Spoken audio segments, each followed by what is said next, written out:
ceramic pieces that remind me a little bit of deathclaw skin. I actually bought them several years ago, I think before I ever even played Fallout 4. But I don't know, I was going through my materials and the things that I had in my studio, and I saw these and I thought of deathclaws. So we're going to make some earrings that look like somebody took little pieces maybe of deathclaw leather and adorned themselves with it, right? I picked out these beads and hardware.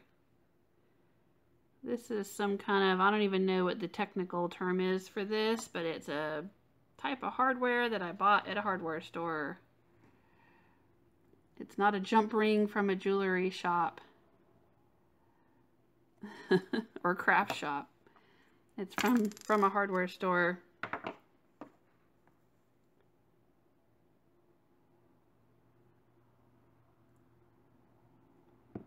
But I'm going to use this as a jump ring for these, I think.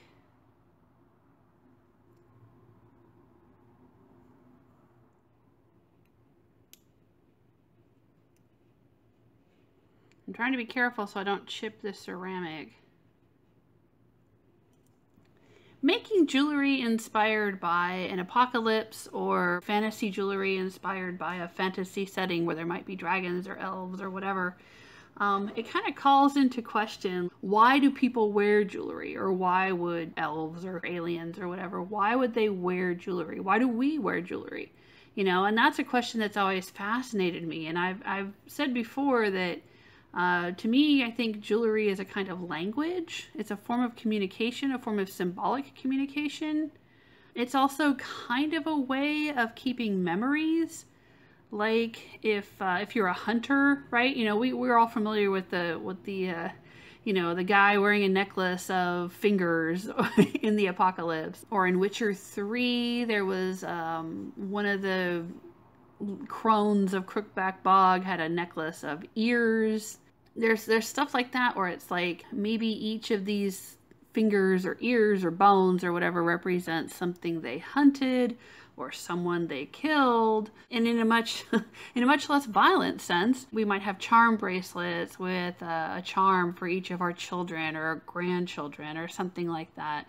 From what I've read about and seen of older jewelry, it represents wealth, it represents religious beliefs, it represents the people we love and care about. In the Victorian times, they used to make hair jewelry, where they would take a lock of hair from someone that they loved, and they would have it made into brooches and things. Like it would be set under glass, and people would wear that. Jewelry definitely is this kind of like really bizarre sort of symbolic language. So for these earrings, I'm just thinking that, you know, like I said, somebody killed a deathclaw and took a couple pieces of deathclaw. Now remember what I always say, the size of your loops depends on where you hold it along your pliers. Since these are kind of big, I want to make a larger loop than I maybe normally would. So instead of holding it up here, I might move it down a little bit.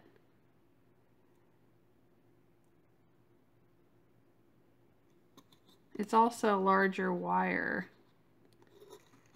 So unless you make it bigger, the internal diameter might be too small.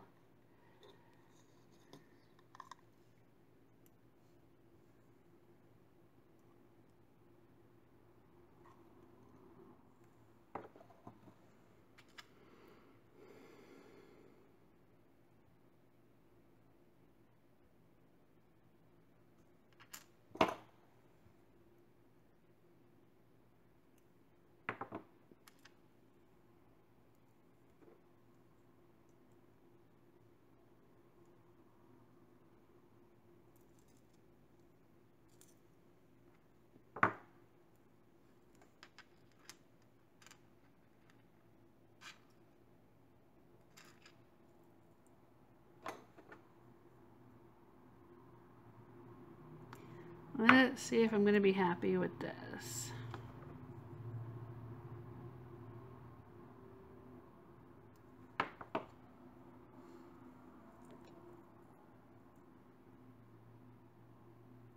What do you think?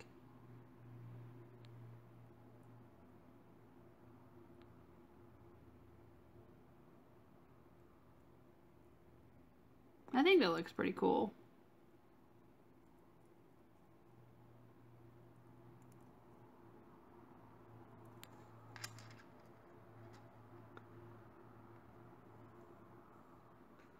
I don't know if I'm 100% on it. I feel like it needs something else. Ah, that gives it some pop, doesn't it? That really gives it that Wasteland pop. Yeah, I think we're gonna go with that. I like that. These are a few other alternatives, but I don't like that as much. Or that. Nope, this one definitely. Let's put this on our earring and finish this off.